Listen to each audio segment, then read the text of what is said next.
তাকদীরের ভালো মন্দ, এখানে জাস্ট অল্প কিছু কথা বলছি। কিছু কিছু বিষয় আছে তাকদীরে যেগুলো কনস্ট্যান্ট ফিক্স, এগুলো কখনো পরিবর্তন হবে না। যেমন জীবন, আপনার মৃত্যু, আপনার হায়াত ইত্যাদি ইত্যাদি। কিছু বিষয় আছে যেগুলো ঝুলন্ত, মুআল্লাকা, এগুলো ভালো কাজ দিয়ে পরিবর্তন হয়, দোয়া দিয়ে পরিবর্তন হয়, নেকির কাজ দিয়ে, তাকওয়া দিয়ে পরিবর্তন হয়। যেমন কেউ যদি আত্মীয়তার সম্পর্ক বজায় রাখে, তার রিজিক বাড়বে, তার হায়াতে বরকত হবে। এই যে কোরআনের কথা বললাম, কেউ যদি কোরআন বেশি বেশি তেলাওয়াত করে, কোরআন নিয়ে বেশি বেশি গবেষণা করে, তার হায়াতে রিজিকে বারাকা আসবে। কেউ যদি প্রতিবেশীর খোঁজ খবর নেয়, পিতা মাতার সেবা করে, মা না থাকলে খালার সেবা করে, তারও বারাকা আসবে। কেউ যদি বেশি বেশি দোয়া করতে থাকে, আল্লাহর কাছে প্রচুর দোয়া করে, খালি দোয়া আর দোয়ার উপর থাকে, দেখবেন ও বিপদ আপদে কম পড়বে। আর বিপদ আপদ আসলেও দেখবেন আল্লাহ পাক গায়েবী মাদাতে দেখবেন কোনো না কোনোভাবে তাকে সেভ করে ফেলছে। কারণ দোয়া দিয়ে তাকদীর পরিবর্তন হতে পারে। আর কিছু বিষয় কনস্ট্যান্ট, এগুলো পরিবর্তন হবে না। এখানে কিছু মানুষ বলেছে তাকদীর বলতে কিচ্ছু নাই, মানুষ যা করবে তাই পাবে। তাকদীর বলতে কিচ্ছু নাই, মানুষ যা কাজ করবে সেটাই মানুষ পাবে, মানে মানুষের কর্মের স্বাধীনতাই চূড়ান্ত। তাকদীর বলতে আসলে কিছু নাই। এদেরকে বলা হয় কাদারিয়া। কি বলা হয়? কাদারিয়া। নবীজি বলেছেন, এরা যদি মারা যায় জানা যায় যাবে না, এরা যদি অসুস্থ হয় দেখতেও যাবে না, এরা হচ্ছে এই উম্মতের মাজুস, অগ্নি পূজারী। এরকম মানুষ আছে তো আমাদের মধ্যে, তাকদীরে বিশ্বাস করে না, মানুষের কর্ম যা তাই হবে। এটা দলিলও আছে আবার কোরআনে, ওয়ালাইসা লিল ইনসানি ইল্লা মা সাআ, মানুষ তার চেষ্টার বাইরে কিছু পাবে না। এটা হচ্ছে গরুর লেজ ছাগলের পিছনে লাগানো, আর ছাগলের লেজ গরুর পিছনে লাগানো, বাতিল কিয়াস, ইবলিসের মতো। আর একদল আছে যারা মনে করে কর্মের স্বাধীনতা বলতে কিচ্ছু নাই, তাকদীরই সব, যা আছে ভাগ্যে তাই হবে। আমার কাজের কোনো স্বাধীনতা নাই, আল্লাহ চাইলে ভালো করতে পারবো, না চাইলে পারবো না। চুরি করছি কেন? আল্লাহ তাকদীরে লিখছিলেন তাই চুরি করছি। জেনা করলাম কেন? ঘুষ খাইলাম কেন? দুর্নীতি কেন করে? আল্লাহ লিখছেন তাকদীরে তাই, আমার তো কিছু করার নাই। ওমর রাদিয়াল্লাহু আনহুর কাছে এরকম একজন ব্যক্তি আসছিলেন, একদিন বলছিলাম, এসে বলছে, আমি তো চুরি করি নাই, আল্লাহ তাকদীরে লিখছেন তাই আমি চোর হয়েছি। ইবনুল খাত্তাব তিনি বললেন যে ঠিক আছে, কোনো সমস্যা নাই, যে আল্লাহ তোমার তাকদীরে লিখেছেন তুমি চুরি করবা, সে আল্লাহ আমার তাকদীরে লিখেছেন আমি তোমার হাত কেটে ফেলবো। এই আর কি। এদেরকে বলা হয় আবার জাবারিয়া। এদের নাম কি?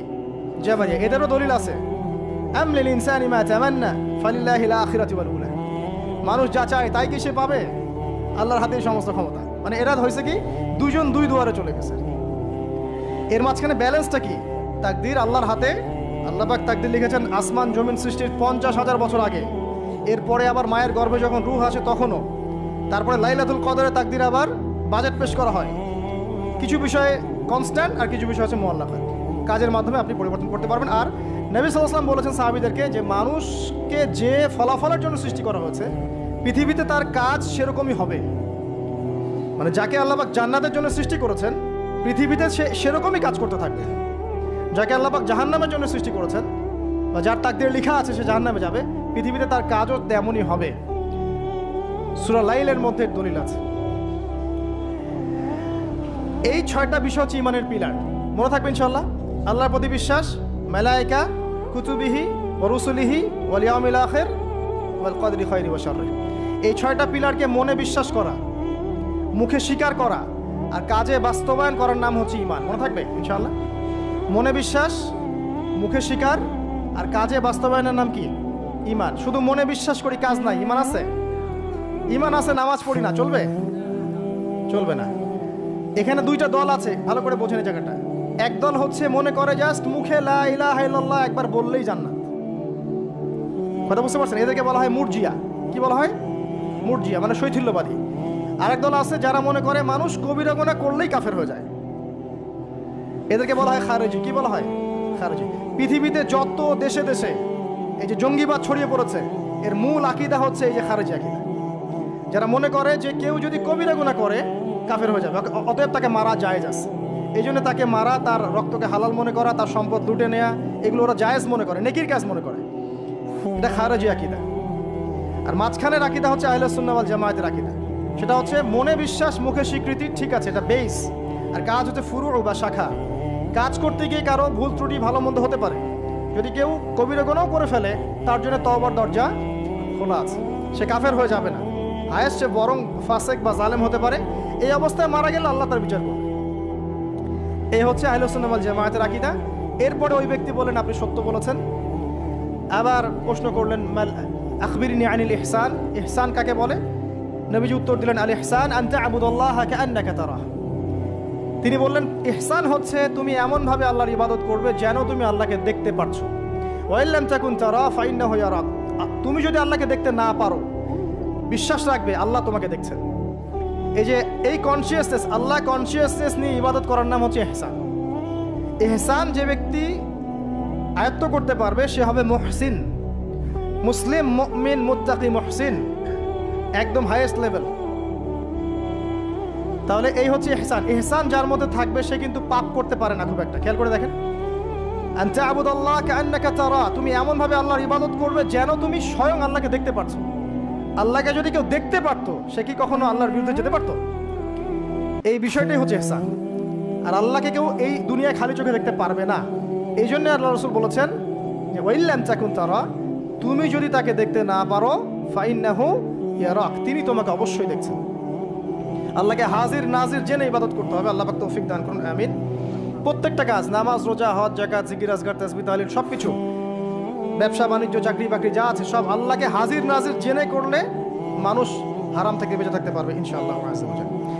চতুর্থ প্রশ্ন করেছেন এই ব্যক্তি, আখবিরনি আনিস সাআহ, আমাকে কিয়ামত সম্পর্কে বলুন।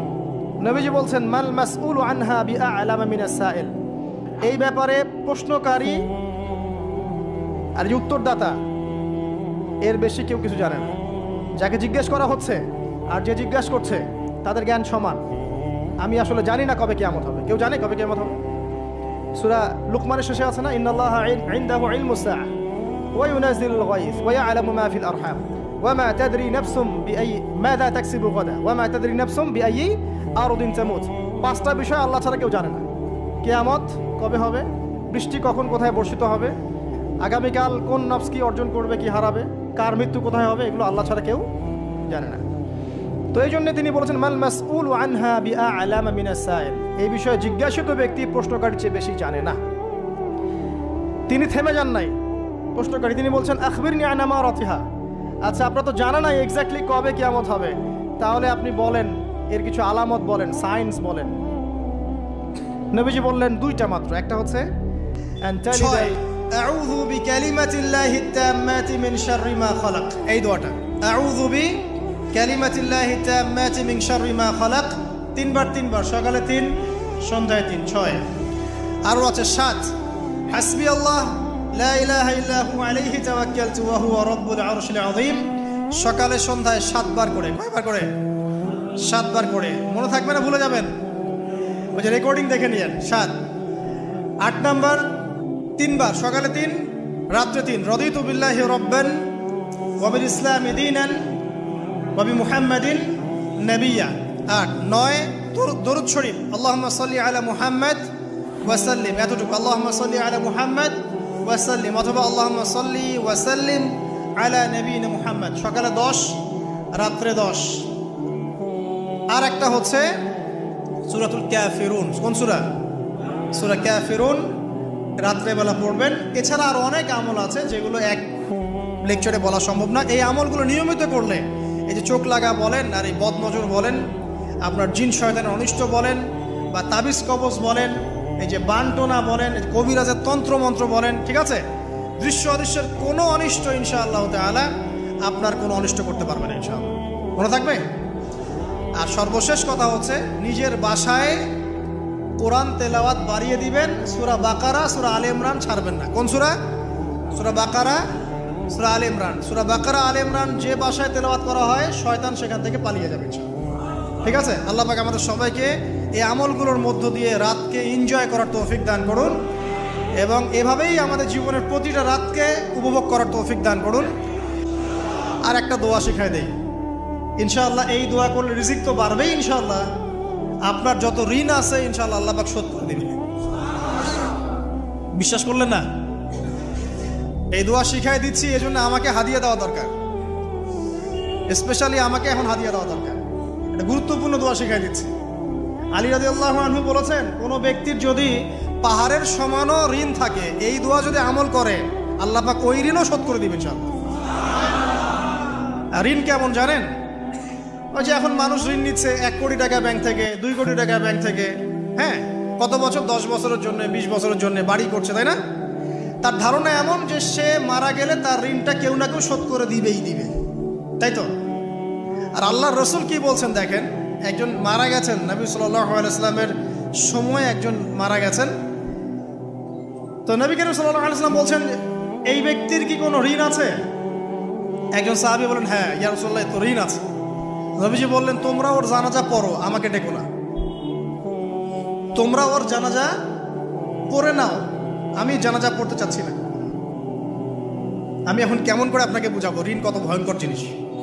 আপনি যে ব্যাংক থেকে 3-4 কোটি টাকার লোন নিয়ে রাখছেন, লাখ লাখ টাকা লোন নিয়ে বসে আছেন, দিব্যি সুখে বসে আছেন, এমন চিন্তায় যে আপনার মৌত হবে না।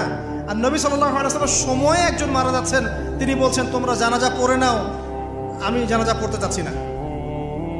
মানে ঋণগ্রস্ত ব্যক্তির জানাজাও তিনি পড়তেন না। তারপরে একজন এসে বললেন, ইয়া রাসূলুল্লাহ, আমি তার ঋণ শোধ করে দিব, তার যা ঋণ আছে আমি শোধ করে দিব। তখন নবী এসে জানাজা পড়লেন সাল্লাল্লাহু আলাইহি ওয়াসাল্লাম। তো আপনার এই কোটি কোটি টাকা ঋণ শোধ করার লোক তো রেডি আছে নাকি? আছে না? সমস্যা নেই, আপনার জানাজা পড়া হবে। কারণ হুজুরকে আপনি 5,000 টাকা দিবেন, হুজুর জানাজা পড়াই দিবে, কোনো সমস্যা নেই। তারপরে আপনার মিলাদও হবে, আপনার একটা বড়সড় দোয়াও হবে ইনশাআল্লাহ। কিন্তু আল্লাহ পাক বলেছেন, শহীদ, আল্লাহর পথে যুদ্ধ করে শহীদ হয়েছে, এই ব্যক্তির আত্মাও ঝুলে থাকে যতক্ষণ পর্যন্ত না তার ঋণটা শোধ করা হয়। এবার বলেন আমি কি বুঝাবো? আর কিছু বলতে হবে? তো এখন সেই দোয়া শিখাচ্ছি আপনাদেরকে, যে দোয়া শিখলে আপনারা ঋণ থেকে বাঁচবেন ইনশাআল্লাহ। কত দিবেন বলেন? আচ্ছা, হ্যাঁ, এই তো শুকরিয়া। দোয়া করবেন যেন আল্লাহ পাকের দিনটাকে আল্লাহর জমিনে প্রতিষ্ঠা করতে পারি। আমার সাথে বলেন, দোয়াটা হচ্ছে, আল্লাহুম্মা ইকফিনি বিহালালিকা আন হারামিকা ওয়া আগনিনি বিফদলিকা আম্মান সিওয়াকা।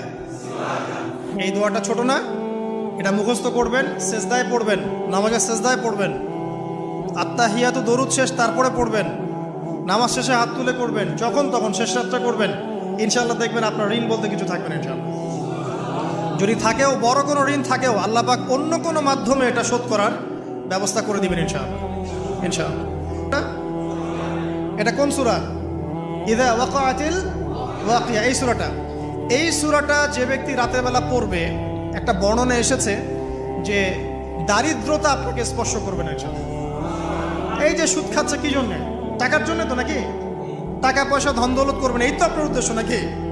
এই জন্যই তো মায়ের সাথে জানা করছেন, তাই তো? আল্লাহ বলছেন সূরা ওয়াকিয়া পড়েন, আপনার দারিদ্রতা দূর হয়ে যাবে ইনশাআল্লাহ। বিশ্বাস হচ্ছে না? রিজিক কার হাতে? না, রিজিক তো আমাদের হাতে। এটা মানুষ বিশ্বাস করে না আসলে, এটা মুখে বলে, মানুষ মুখে বলে রিজিক আল্লাহর হাতে। মানুষ যদি বিশ্বাস করতো রিজিক আল্লাহর হাতে, তাহলে মানুষ কেমন করে সুদ খাবে? ও মনে করছে রিজিক আমার হাতে, আমি যদি খাই সুদ তাহলে আমি গেইন করব, যদি না খাই তাহলে আমি দারিদ্রতায় ভুগবো নাকি? যদি আমি ঘুষ নেই তাহলে আমার উন্নতি হবে অর্থনৈতিক, যদি না নেই তাহলে আমি মরে যাব, না খেয়ে মরে যাব। যদি আমি দুর্নীতি করি তাহলে আমি বাঁচবো, আমার সন্তানরা ভালো থাকবে, যদি না করি আমি দারিদ্রতায় মরে যাব, তাই তো? এই কনসেপ্ট ছাড়া কেউ এগুলা কাজ এমনি করতে পারে নাকি? নিঃসন্দেহে আমরা মনে করি যে রিজিকের মালিক আমরা, আল্লাহ নয়। শুধু মুখের মধ্যে বলি যে রিজিকের মালিক আল্লাহ। রিজিকের মালিক যদি আল্লাহ হতো তাহলে আমি হালাল পথে থাকতাম এবং তাওয়াক্কুল করতাম যে আল্লাহ আমাকে যা রিজিক দিয়েছেন তা তো আসবেই, আসবে না? আসবেই। আপনাকে যদি আল্লাহ পাক, কি বলবো, এটা কোন জেলা? লালমনিরহাট। লালমনিরহাটের 100 একর জায়গায় যত ধান হয়, এতগুলো ধান যদি আপনার আমলনামায় লেখা থাকে, মানে আপনার আমলনামা হচ্ছে রিজিকে, তাকদিরে আপনার তাকদিরে যদি লেখা থাকে যে আপনি 100 একর জমির ধান খাবেন তারপর মরবেন, আছে না লেখা? আচ্ছা, একটা দানা কম বেশি হবে? আপনি যদি আল্লাহর প্রতি তাওয়াক্কুলই করেন তাহলে আপনি আল্লাহর পথে থাকবেন, বিশ্বাস করবেন যে আল্লাহ পাক যেটা লিখে রাখছে আমার তাকদিরে রিজিক, এর একটা দানা রেখেও আমি পৃথিবী থেকে যাব না, সিম্পল। তখন আপনার অন্য পথে যাওয়ার কোনো কারণ নাই।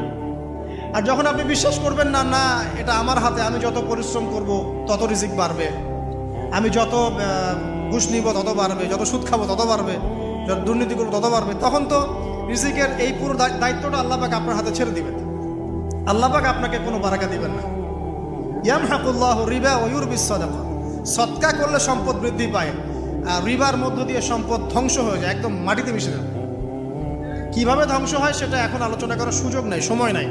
আমি ইনশাল্লাহ আরেকদিন শুধু রিবা নিয়ে আলাদা আলোচনা করবো ইনশাল্লাহ। এটা সমাজের নিচু লেভেল থেকে উঁচু পর্যন্ত দরিদ্র মানুষদেরকে আরো দরিদ্র করবে, আর ধনীদেরকে আরো ধনী করবে। সম্পদ এক শ্রেণীর মানুষের হাতে গিয়ে জমা হয়ে যাবে, সবার হাতে সম্পদ এভাবে সার্কুলেট করতে থাকবে না। আর যখন আপনি জাকাত ভিত্তিক অর্থনীতি চালু করবেন, সদকা করবেন, হালালে থাকবেন, ব্যবসা করবেন, তখন সম্পদ এক হাত থেকে আরেক হাতে ঘুরতে থাকবে। এটা এমনি বুঝবেন না, ইনশাল্লাহ আরেকদিন বুঝাবো। আসেন, যে দারিদ্রতা দূর করতে চান, সচ্ছলতা চান, কয়েকটা কাজ করেন।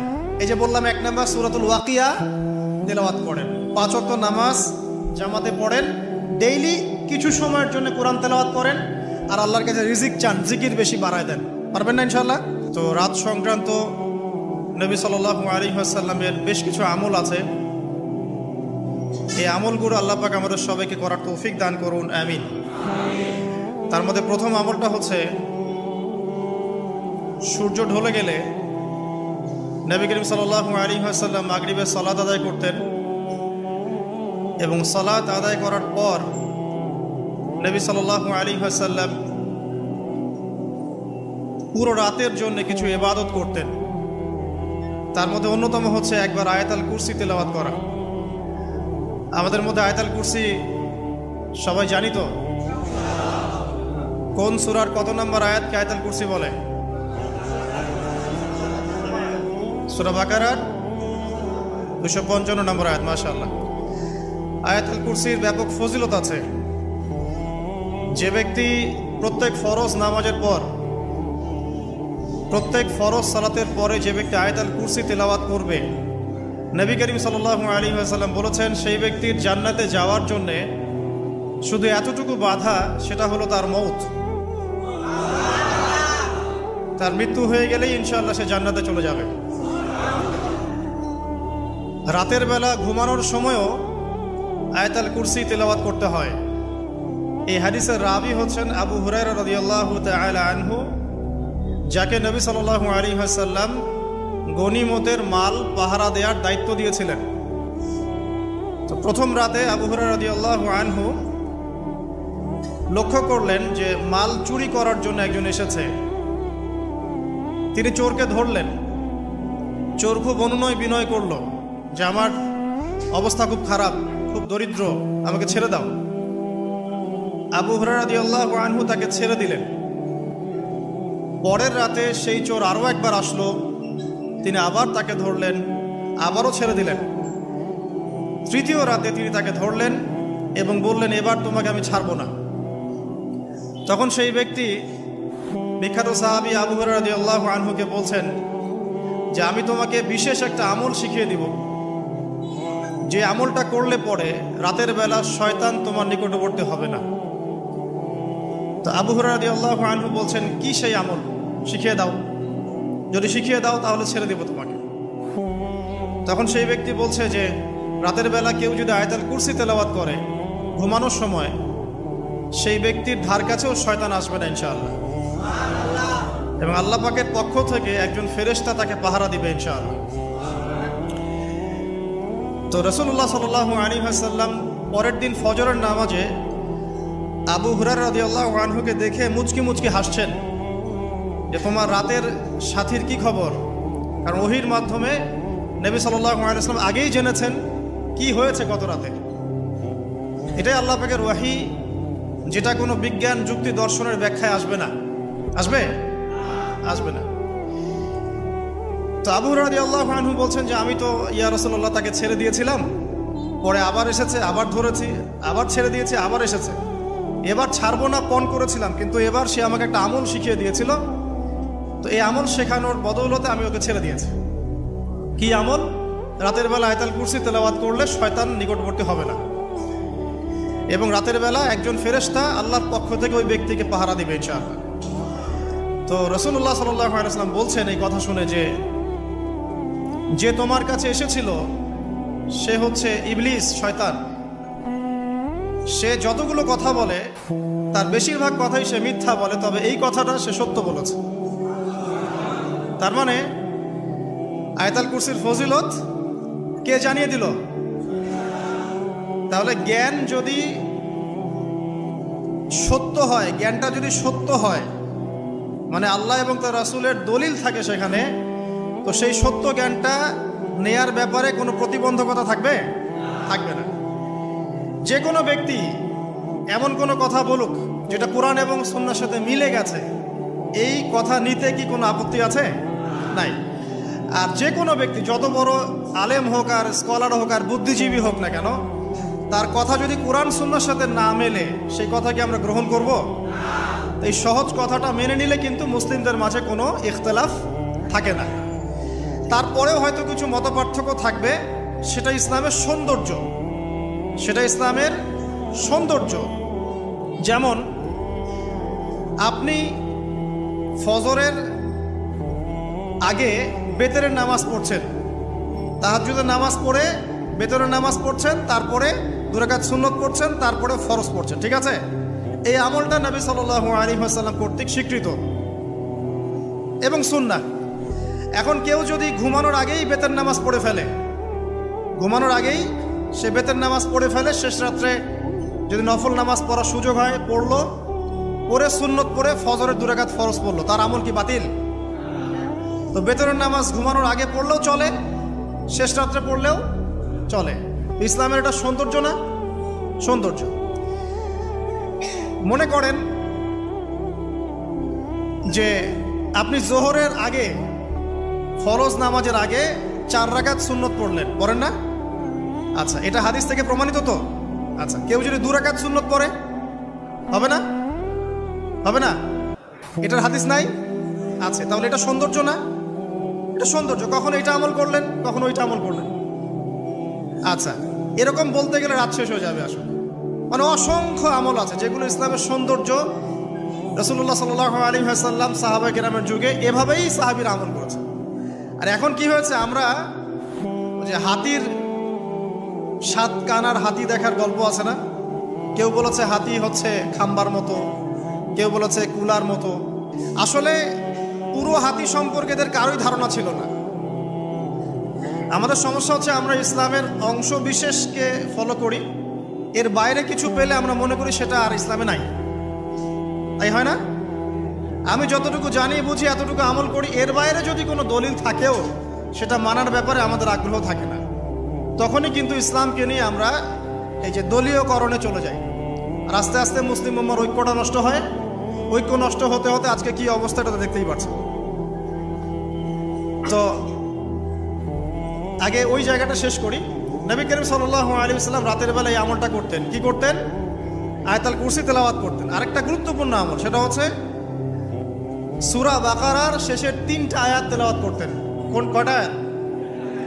কোন কোন হাদিসে আছে 2টা আয়াত। এই যে 3টা আয়াত কোন হাদিসে, আবার কোন হাদিসে 2টা আয়াত। কেউ যদি 2টা পড়ে তার আমল কি বাতিল হবে? আর যদি কেউ 3টা পড়ে আরো ভালো, উত্তম। ঠিক আছে, তো শেষের 3টা আয়াত হচ্ছে লিল্লাহি মা ফিস সামাওয়াতি, এখান থেকে নিয়ে ফানসুরনা আলাল কওমিল কাফিরিন পর্যন্ত। নবী সাল্লাল্লাহু আলাইহি ওয়াসাল্লাম বলেছেন রাতের বেলা কেউ যদি এই আমলটুকু করে, শুধু এতটুকুই পড়ে, সূরা বাকারার শেষের 3টা আয়াত বা 2টো আয়াত, সারা রাতের জন্য যথেষ্ট হয়ে যাবে ইনশাআল্লাহ। মানে সারা রাত নফল পড়লে যে নেকি হইতো, আপনার এই আমলটা করলে সে নেকি হয়ে যাবে ইনশাআল্লাহ। এবং আরেকটা ব্যাখ্যা হচ্ছে সারা রাতের দৃশ্য অদৃশ্যের যে ক্ষতি আছে, দৃশ্য অদৃশ্যের অনেক ক্ষতি আছে, এগুলো এখনকার সায়েন্স বিশ্বাস করে না। আর সায়েন্স বিশ্বাস করে না বলে যে আমরা বিশ্বাস করবো না এমনটাও নয়, ঠিক আছে? নবী সাল্লাল্লাহু আলাইহি ওয়াসাল্লাম বলেছেন রাতের বেলা তোমরা বাচ্চাদেরকে সন্ধ্যাবেলা ছেড়ে দিও না, সন্ধ্যাবেলা বাচ্চাদেরকে ছেড়ে দিও না, আগে ভালো করে সন্ধ্যাটা হয়ে যাক, যদি ছাড়তে হয় তারপর ছেড়ো। তারপর রাতের রাত যখন গভীর হবে তখন তোমরা এলোপাথালি ঘোরাফেরা করো না, রাস্তাঘাটে বনে জঙ্গলে ঘোরাফেরা করো না, কারণ এই সময় এমন কিছু মাখলুককে আল্লাহ পাক ছেড়ে দেন যাদেরকে তোমরা দেখো না। এখন বিজ্ঞান যেটা প্রমাণ করতে পারে নাই, এটা কি বিজ্ঞানের ব্যর্থতা না ইসলামের ব্যর্থতা? যদি বৈজ্ঞানিকভাবে আপনি প্রমাণ করতে না পারেন তাহলে সেটার কোনো অস্তিত্ব নাই। এই কথাটাকে ডাহা মিথ্যা কথা। যদি মুমিন হতে চান তাহলে এই কথার উপরে এসে ইসলাম কবুল করতে হবে। যদি মুমিন মুসলিম হতে চান এই কনসেপ্টটার ঊর্ধ্বে এসে ইসলাম কবুল করতে হবে। আল্লাহ রব্বুল আলামিন এবং তার রাসূল যা বলেছেন সেটাই চূড়ান্ত সত্য, সেটা আমরা প্রমাণ করতে পারি বা না পারি, এটাকে অন্ধভাবেই বিশ্বাস করতে হবে। এটাই হচ্ছে একটা মৌলবাদী কনসেপ্ট। আর এভাবে ইসলামের মৌলিক বিষয়গুলোকে না মানলে কেউ মুসলিমই হবে না। কথা কি বুঝতে পারছেন? আচ্ছা, তিনি বলছেন রাতের বেলায় এমন কিছু মাখলুক বের হয় যাদেরকে তোমরা দেখো না। দুষ্ট জিন বের হয়। কি বের হয়? জিন জাতি নাই পৃথিবীতে? আল্লাহ পাক সূরা জিন নামে একটা গোটা সূরা নাজিল করেছেন, করেন নাই? হাফেজ আছে না এখানে মানুষ? কুল উহিয়া ইলাইয়া আন্নাহু ইসতামা নাফারুম মিনাল জিন্নি ওয়া ক্বালু ইন্না সামি'না কুরআনান আজাবা। জিনদের একটা দল কোরআন শুনে বলেছিল যে আমরা অদ্ভুত আজব একটা কোরআন শুনেছি। তারপর তারা গিয়ে তাদের কওমের কাছে ইসলামের দাওয়াত দেয়, ওই কওম ইসলাম কবুল করে। এটা নবী সাল্লাল্লাহু আলাইহি ওয়াসাল্লামের জীবনের সেই সময়কে ঘটনা যখন নবীজি তায়েফ থেকে ফিরে আসছেন। তায়েফবাসী তাকে অত্যাচার করলো, তিনি নাখলা উপত্যকায় এসে নামাজ পড়ছেন, ওই নামাজের কেরাত শুনে জিনরা ইসলাম কবুল করেছে। তো সূরা জিনে আল্লাহ পাক এই কথা নাজিল করেছেন। তো আল্লাহ পাক যে বলছেন জিন জাতি আছে, আল্লাহ কি মিথ্যা কথা বলছেন? নাকি নাসা যখন বলে এলিয়েন আছে তখন ওইটা সত্য, আর আল্লাহ বলছেন জিন জাতি আছে এটা মিথ্যা? তা আমাদেরকে আবার নতুন করে মুসলমান হওয়া লাগবে এখন, না আমাদের কনসেপ্ট চেঞ্জ হয়ে গেছে। তো যেটা বলছিলাম প্রিয় ভাইরা, রাতের বেলা এইসব প্রাণী বের হয়, নবী সাল্লাল্লাহু আলাইহি ওয়াসাল্লাম বলেছেন অতএব আপনাদের বাচ্চা যারা আছে এদেরকে সন্ধ্যাবেলায় বাইরে ছেড়ে দিবেন না। এখন কিন্তু প্রচুর ঘটনা ঘটছে, প্রচুর জিনঘটিত ঘটনা ঘটছে, রুকিয়া করাতে হচ্ছে, জাদুটোনা করা হচ্ছে, বানটোনা করা হচ্ছে না? আর অনেক সময় আমরা মনে করি এখন সায়েন্সের যুগ তো, মানুষ মনে করে এগুলোর কোনো ভিত্তি নাই মনে হয়। কোরআন বলছে জাদু সত্য। কে বলছে? কোরআন বলছে জাদু সত্য। কোন সূরা? সূরা বাকারা আয়াত নাম্বার 101। সূরা বাকারা আয়াত নাম্বার 101, 102 পড়ে দেখেন। ওয়াত্তাবিউ মা তাতলু শায়াতিন আলা মুলকি সুলাইমান। এই আয়াতটা পড়েন, বিশাল একটা আয়াত আছে। ওয়ামা কাফারা সুলাইমান ওয়ালাকিন্না শায়াতিন কাফারু ইউআল্লিমুনা আন-নাস আস-সিহর। এই সিহর দিয়ে কি হতো? মা ইউফাররিকুনা বিহি বাইনাল মারই ওয়া যাওজি। সুলাইমান আলাইহিস সালামের সময় এই জাদুবিদ্যার প্রচলন ছড়িয়ে পড়ে। এই জাদু মানুষ শিখে কি করছিল? নারী পুরুষের মাঝখানে, স্বামী স্ত্রীর মাঝখানে বিভেদ সৃষ্টি করছিল। এখন দেখেন না, পরিবারের স্বামী স্ত্রীর বন্ধন ভেঙে যায় না? খুব ভালো সম্পর্ক, হঠাৎ করে সম্পর্ক খারাপ, কেউ কাউকে দেখতে পারে না, এমন হচ্ছে না? এই জাদুবিদ্যা সত্য। এবং এখনকার অনেক ভণ্ড যে কবিরাজগুলো বের হয়েছে, এরা জিনকে তাবে করে নিয়ে এই জিনদের মধ্য দিয়ে মানুষের মধ্যে জাদু ছড়িয়ে দিয়েছে, এবং এর ফলশ্রুতিতে বহু পরিবার ধ্বংস হয়ে যাচ্ছে। এই জাদুবিদ্যা সত্য।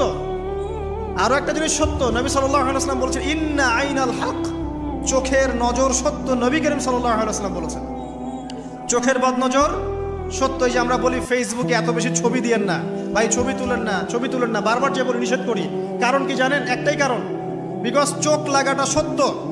কারণ নবী করিম সাল্লাল্লাহু আলাইহি ওয়াসাল্লাম যা বলেছেন সাদাকাল্লাহু ওয়া সাদাকা রাসূলুহুল কারীম। নবী যা বলেছেন, আল্লাহ যা বলেছেন চিরায়ত সত্য, এর বাইরে কোনো সত্য আছে? আচ্ছা দেখেন, আমি বললাম যে জাদুবিদ্যা সত্য। এই জাদুবিদ্যার চর্চা মানুষ করে, এখনো করে, এবং এই জাদু দিয়ে মানুষের ক্ষতি করার জন্য জিনের প্রয়োজন হয়, দুষ্ট জিন। এই জিনগুলোকে মানুষ তাবে করে মানুষের ক্ষতি করার চেষ্টা করে। দেখবেন এখন গ্রামে গঞ্জে শহরে সব জায়গায় ছড়িয়ে পড়েছে না? দেখবেন, খুব সতর্ক থাকবেন। আমি পরে সলিউশন বলছি আপনাদেরকে। আরেকটা বলেছি, নবী সাল্লাল্লাহু আলাইহি ওয়াসাল্লাম বলেছেন চোখের বদনজর এমন সত্য যে একটা উটকে এই রান্নার ডেকচির মধ্যে ঢুকাই ফেলতে পারে। একজন সাহাবী গোসল করছিলেন, গোসল, এটা হাদিস সহিহ, এই আলেম উলামা যারা আছেন তারা জানেন যে এই হাদিস সহিহ। একজন সাহাবী গোসল করছেন, তার গায়ের চামড়াটা খুব সুন্দর ছিল, একদম স্কিনটা অনেক সুন্দর থাকে না এমন কিছু মানুষ? আচ্ছা, এখন আরেকজন সাহাবী এই গোসল দেখছেন দূর থেকে, দেখে বলছেন যে কি চমৎকার তার শরীরের রংটা, যেন কুমারী নারীর মতো, অনেকটা এমন একটা কথা তিনি বলেছিলেন। সাথে সাথে এই সাহাবী অজ্ঞান হয়ে পড়ে গেছে। কোন সাহাবী? যিনি গোসল করছিলেন। এখন এটার আপনি কোনো ব্যাখ্যা দিতে পারবেন না, তো এখানে কোনো সায়েন্স দিয়ে বা মেডিকেল সায়েন্স দিয়ে আপনি কোনো ব্যাখ্যা করতে পারবেন না। একটা ব্যাখ্যা দিতে পারেন, কিন্তু কেন সেটা হলো সেটা আপনি অ্যান্সার খুঁজে পাবেন না। তো নবী সাল্লাল্লাহু আলাইহি ওয়াসাল্লামের কাছে নিয়ে যাওয়া হলো তাকে। তিনি বললেন যে এই ব্যক্তির ব্যাপারে কি কেউ ভালো মন্দ কিছু বলেছিল? তখন একজন সাহাবী বললেন, হ্যাঁ, অমুকে বলেছে এর স্কিনটা অনেক সুন্দর, ওকে ডেকে নিয়ে আসুন। ওকে ডেকে আনা হলো। ডেকে আনার পর নবীজি তাকে অনেক শাসালেন, তোমরা তোমাদের ভাইদেরকে কি মেরে ফেলতে চাও? তখন এই সাহাবী তো অবাক, আমি আবার কখন মারতে চাইলাম ইয়া রাসূলুল্লাহ? আমি তো মারতে চাই নাই, আমি তো খালি বলেছি যে তার গায়ের রংটা অনেক সুন্দর। তখন তিনি বললেন, কেন তুমি সুবহানাল্লাহ বললে না, কেন তুমি মাশাআল্লাহ বললে না? যখন মাশাআল্লাহ বলবেন, সুবহানাল্লাহ বলবেন, নজরটা লাগবে না। আর যখন আপনি মাশাআল্লাহ বলবেন না, সুবহানাল্লাহ বলবেন না, দেখবেন নজর লেগে গেছে। আপনি বিশ্বাস করেন ব্যবসা খুব ভালো চলছে, মানুষ বললো যে বাহ তোর তো ব্যবসা হেভি, লালে লাল শাহজালাল, ঠিক আছে, দেখবেন আপনার কেনা বেচা বন্ধ হয়ে গেছে। এরকম হবে, আমার কথাটা বিশ্বাস করেন। এটা কিন্তু সায়েন্স প্রমাণ করতে পারবে না, আল্লাহ এবং তার রাসূল বলেছেন, তার উপরে কোনো সত্য নেই। আছে সূরা কাহফ 29 নম্বর আয়াত পড়ে দেখেন, আল্লাহ পাক বলছেন, ওয়াকুলিল হাক্কু মির রাব্বিকুম, সত্য সেটাই যা তোমার রবের পক্ষ থেকে আসে। ফামান শাআ ফালইউমিন, যার ইচ্ছা হয় বিশ্বাস করুক, ওয়ামান শাআ ফালইয়াকফুর, যার ইচ্ছা হয় সে অস্বীকার করুক। এই কারণে আমরা বলি ফেসবুকে এত বেশি ছবি দেওয়া, এই আই ওয়াশ করা, যে শো ডাউন করা, হ্যাঁ, ইসলামের কিছু কাজ করলেন একদম মানুষকে না দেখাইতে পারলে ঘুম হচ্ছে না, এগুলো বন্ধ করেন, এগুলো বন্ধ করে দেন আল্লাহর ওয়াস্তে। অফলাইনে কাজ করেন, নিজেকে গোপন করার চেষ্টা করেন। যত বেশি মানুষের কাছে নিজেকে এক্সপোজ করবেন, কাজের বরকত কমে যাবে, কাজের বরকত কমে যাবে, চোখ লাগবে, নজর লাগবে। এবং চোখ লাগা বদ নজরে বহু আলেম আস্তে আস্তে মাঠ থেকে মাইনাস হয়ে গেছে না? যায় নাই? এখন কি আলেমদের সংখ্যা বেশি না কম? যত দিন যাবে আলেমের সংখ্যা আরো কমে যাবে। নবীজি বলেছেন আলেমদের সংখ্যা কমতে থাকবে, মানুষ জাহেলদেরকে আলেম বানিয়ে নেবে। তো প্রিয় ভাইরা, জাদুবিদ্যা সত্য, চোখের বদনজর সত্য, রাতের এই অনিষ্টগুলো সত্য, রাতের বেলা অনেক ক্ষতি আছে। এই জন্য নবীজি বলছেন বাচ্চাদেরকে বাইরে বের করো না, এবং তোমরাও রাত যখন গভীর হবে তখন এদিক ওদিক ঘোরাফেরা করো না। দেখবেন রাত যত গভীর হয় আমাদের শহরগুলো তত জীবিত হয়, তাই না? তাই না? রাত যত গভীর হচ্ছে শহর তত জীবিত হয়। চায়ের দোকানে আড্ডা বেশি, ওই সিনেমা দেখছে, টিভি দেখছে, ক্যারাম খেলছে, লুডো খেলছে, ঘুম নাই। ঘুম কখন? ফজরের আগে আগে। ফজরের নামাজ কিন্তু নাই, ফজরের ঠিক আগে আগে, আবার ওই যে জোহরের নামাজের সময় উঠতেছে। এখন আমাকে বলেন, এরকম জেনারেশনকে দিয়ে কি আসলে ইসলামের কোনো খেদমত হবে? আচ্ছা, নবীজি রাতের বেলা আর্লি ঘুমাতেন। আল্লাহ পাক আমাদের সবাইকে তাড়াতাড়ি ঘুমানোর তৌফিক দান করুন। হ্যাঁ, আপনি ইলম চর্চা করলে রাত জেগে থাকতে পারেন, আপনি যদি জ্ঞান চর্চা করেন রাত জাগতে পারেন, আপনি কোনো গবেষণা করছেন, নামাজ পড়ছেন বা কোরআন হিফজ করছেন, আপনি রাতের আর্লি উঠবেন, এটা আলাদা বিষয়। কমনভাবে আমাদের এই যে ফেসবুক, ইউটিউবিং ইত্যাদিতে আমরা লিপ্ত থাকি, সারা রাতটা কাটাই আড্ডাবাজি করে, এগুলো বন্ধ করতে হবে। এগুলো বন্ধ না করলে ফিজিক্যালি আমরা সুস্বাস্থ্যের অধিকারী হতে পারবো না। সারা দিনটা আমাদের একটা কি বলবো অলসতার ভাবে যাবে, এবং দিনের বেলা কাজগুলো ব্যাহত হবে। এতে করে আমাদের উম্মার এই পুরো বড় যে তরুণ প্রজন্ম আছে, এদেরকে আপনি সম্পদে পরিণত করতে পারবেন না। তাই এই সিস্টেমটা চেঞ্জ করা দরকার। নবীজি রাতের বেলা এই সূরা বাকারার শেষ 3টা আয়াত তেলাওয়াত করতেন। আমরা করবো ইনশাআল্লাহ। ইনশাআল্লাহ। আরেকটা আমল বলে দেই, নবী করিম সাল্লাল্লাহু আলাইহি ওয়াসাল্লাম রাতের বেলা সূরা মুলক তেলাওয়াত করতেন। কোন সূরা? এটা কোন সূরা? তাবারাকাল্লাযী বিয়াদিহিল মুলক। কয়টা আয়াত আছে? 30টা আয়াত আছে। নবীজি বলেছেন সাল্লাল্লাহু আলাইহি ওয়াসাল্লাম, এই সূরা আপনাকে কবরের আযাব থেকে বাঁচাবে ইনশাআল্লাহ। কবরের আযাব থেকে তো ভাই বাঁচা খুব সহজ নাকি? আমাদের মধ্যে এমন কেউ নাই, শোনেন, আমাদের মধ্যে এমন কেউ নাই, আলেম জালেম, মুফতি মুহাদ্দিস, রাজনৈতিক নেতা, পলিটিশিয়ান, বিরোধী দল, তারপরে যে সরকার দল, যে আছে না কেন, কবরের শাস্তি ফেস করবেন এমন একটা মানুষ নাই, কেউ নাই পৃথিবীতে।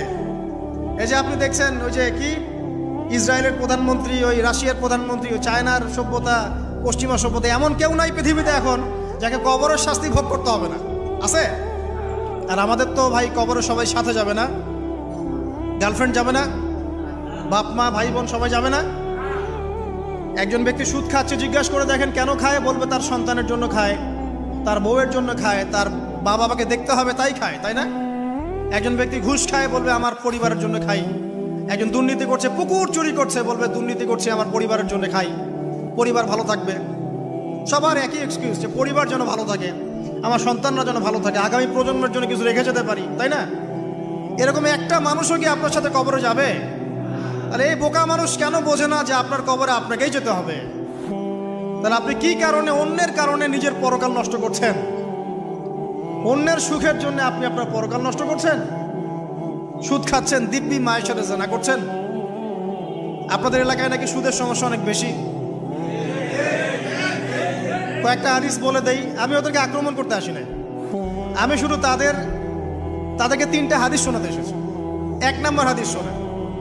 আল্লাহর নবী মুহাম্মদ সাল্লাল্লাহু আলাইহি ওয়াসাল্লাম বলেছেন, সুদের পাপের 73টা শাখা আছে। কয়টা? কোন হাদিসে 70টাও আছে, কোন হাদিসে 73টা আছে।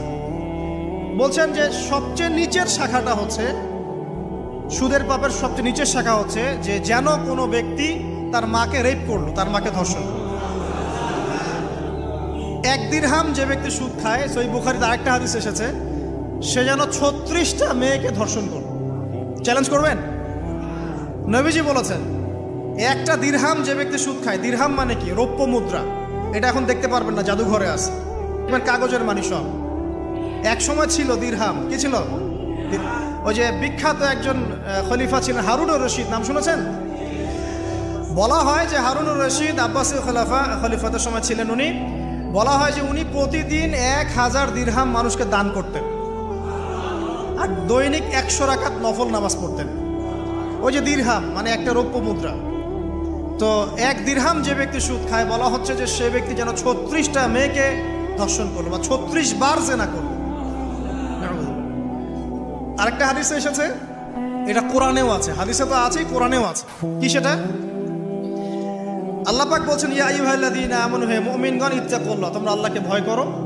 ওয়া যারু মা বাকিয়া মিনার রিবা, সুদের অবশিষ্ট যে টাকা পয়সাগুলো আছে, চক্রবৃদ্ধি হারে সুদ খাচ্ছ, ছেড়ে দাও। কারণ ওয়া ইল্লাম তাফআলু, যদি তোমরা এটা না করো, তাহলে ফাযানু বিহারবিন মিনাল্লাহি ওয়া রাসূলিহি, তাহলে আল্লাহ এবং তার রাসূলের সাথে যুদ্ধের ঘোষণা শুনে রাখো।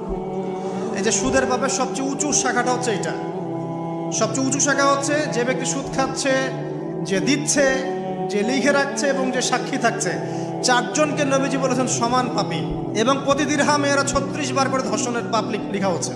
এখন আমি বলি, একটা ব্যক্তি যদি আপনাদের এলাকায় পাওয়া যায়, একজন ব্যক্তি বা একজন ছেলে হোক আর মেয়ে হোক, একটা ব্যক্তি পাওয়া যায় যে ব্যক্তি নিয়মিত জেনা করে, আপনি তাকে কিভাবে ট্রিট করবেন? আপনি কি তাকে সম্মান করবেন? তাকে সালাম দিবেন? তার বাসায় গিয়ে খাবেন? সে যদি আপনাকে দাওয়াত করে খাওয়ায়, খাবেন? একটা মেয়ে যদি একবার জেনা করে, আপনি তার সাথে এরকম করবেন? আর আপনি প্রতিদিন সুদ খাচ্ছেন, প্রতিদিন জেনা করছেন, কিন্তু আপনার কোনো ফিলিংস নাই। ফিলিংস নাই কেন আমি সেটা বলি। ফিলিংস নাই কেন সেটা আমি বলছি আপনাকে। ফিলিংস নাই এই কারণে যে আপনার এই দেহটার ভিতরে একটা আত্মা আছে, রূহ আছে না? একটা কলব বলে একটা কথা আছে না? এই কলবটা আপনার মরে গেছে, জীবিত নাই। আপনার দেহের মধ্যে কোনো কলব নাই, বা কলব থাকলেও সেটা মুর্দা, এটা জিন্দা না। এটা জিন্দা হবে কোথায়? ওই আল্লাহওয়ালা মানুষের কাছে যান, গিয়ে দেখবেন তিনি আপনাকে মৌতের কথা স্মরণ করাবে, কোরআন ধরায় দিবে, জিকির ধরায় দিবে, নামাজ ধরায় দিবে। আস্তে আস্তে দেখবেন আপনার কলবটা আবার জিন্দা হবে। এই মৃত কলব নিয়ে আপনাকে নসিহত করে আমারও কোনো লাভ নাই। আমি যে নসিহত করছি আসলে কোনো লাভ নাই, কারণ আপনার কলবটা মৃত। আগে কলবটা জিন্দা করতে হবে। কলব জিন্দা হবে 2টা কাজ, মাত্র 2টা কাজ। 1, বেশি বেশি কোরআন তেলাওয়াত। পারা যাবে ইনশাআল্লাহ? আল্লাহ আমাকে তৌফিক দেখ, আপনাদেরকে তৌফিক দেখ। আরেকটা হচ্ছে 2, বেশি বেশি আল্লাহর জিকির। বেশি বেশি আল্লাহর জিকির, চলতে ফিরতে সুবহানাল্লাহ, আলহামদুলিল্লাহ, আল্লাহু আকবার, লা ইলাহা ইল্লাল্লাহ, লা হাওলা ওয়ালা কুওয়াতা ইল্লা বিল্লাহ, হাসবুনাল্লাহু ওয়া নি'মাল ওয়াকিল। মানে চলতে ফিরতে, আস্তাগফিরুল্লাহ ওয়া আতুবু ইলাইহি। ঠিক আছে? যত জিকির জানেন চলতে ফিরতে করতে থাকেন, কলব জিন্দা হবে ইনশাআল্লাহ। কলব জিন্দা না হলে নসিহত ঢুকে না ভিতরে। এই যে আপনি একটা কথা শুনছেন, আপনি নসিহত গ্রহণ করছেন, আরেক ভাই শুনছে, গ্রহণ করছে না। কারণ কি জানেন? আপনার কলবটা জিন্দা, তার কলবটা মুর্দা। এতটুকু পারত। হ্যাঁ, কোরআন সুন্নাহ সবার কাছে আছে না? তো সবাই তো পড়ে হেদায়েত পাচ্ছে না। পাচ্ছে না। কিছু মানুষ পাচ্ছে, কিছু মানুষ পাচ্ছে না। কারণ কি? কারণ 1, তার মনের মধ্যে অনেস্টি নাই, সততা নাই। 2 হচ্ছে তার কলবটা মুর্দা। যদি কলবটা জিন্দা হতো এবং মনের মধ্যে সততা থাকতো, আল্লাহ পাক তাকে হেদায়েত দিতেন ইনশাআল্লাহ। যদি অমুসলিম ভাই বোনরাও থাকে, তাদের মনে যদি সততা থাকে, আল্লাহ পাক কোনো না কোনো দিন ওদেরকে হেদায়েত দিবে ইনশাআল্লাহ। দেখে নিন। এই উমর রাদিয়াল্লাহু আনহু তিনি রাসূল সাল্লাল্লাহু আলাইহি ওয়াসাল্লামকে যান নাই তরোয়াল নিয়ে আঘাত করতে, যান নাই, ঘটনা জানেন না? তিনি কিন্তু সৎ মনের মানুষ ছিলেন, হয় ডানে যাবো নাহলে বামে, মাঝামাঝি এসবের মধ্যে আমি নাই, হয় মানবো নাহলে মানবো না, ঠিক আছে? উনি সৎ ছিলেন, সৎ মনের অন্তর ছিলেন, সৎ অন্তর। কেউ জুলুম করেছে উনি জালেমের পক্ষ নিতেন না, মাজলুমের পক্ষ নিতেন, একদম সরাসরি, ডানে বামে দেখার সময় নেই। এই সততা ছিল তার মনের মধ্যে, আল্লাহ পাক হেদায়েত দিয়ে দেখেন দ্বিতীয় খলিফা বানিয়ে দিয়েছেন, আলহামদুলিল্লাহ।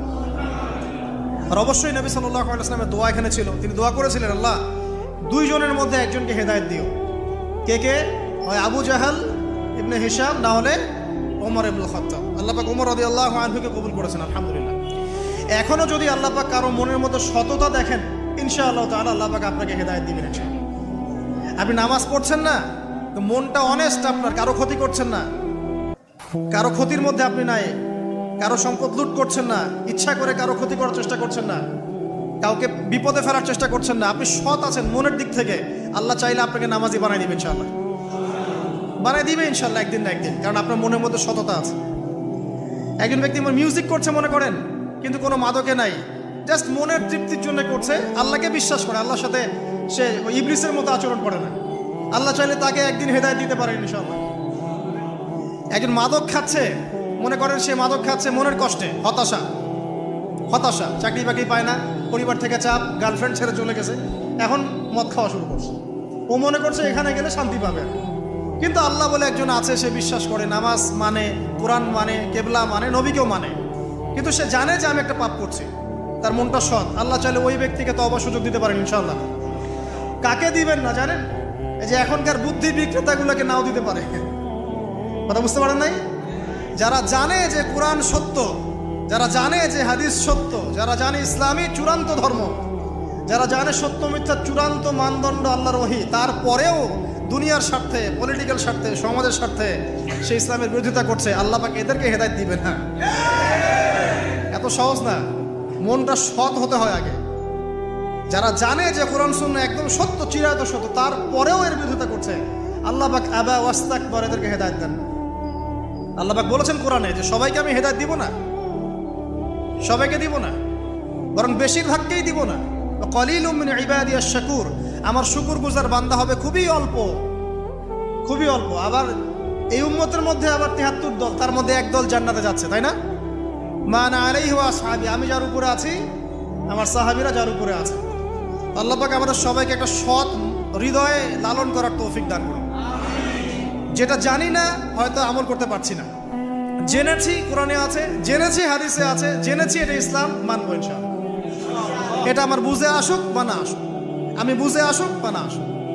আর জানছি এটা অন্যায়, এটা অশ্লীলতা, এটা পাপাচার, এটা নাজায়েজ, কোরআন সুন্নাহর মানদণ্ডে এটা চলে না, বাস চলে না, কোরআন সুন্নাহ চলে না, আমিও মানবো না, সিম্পল।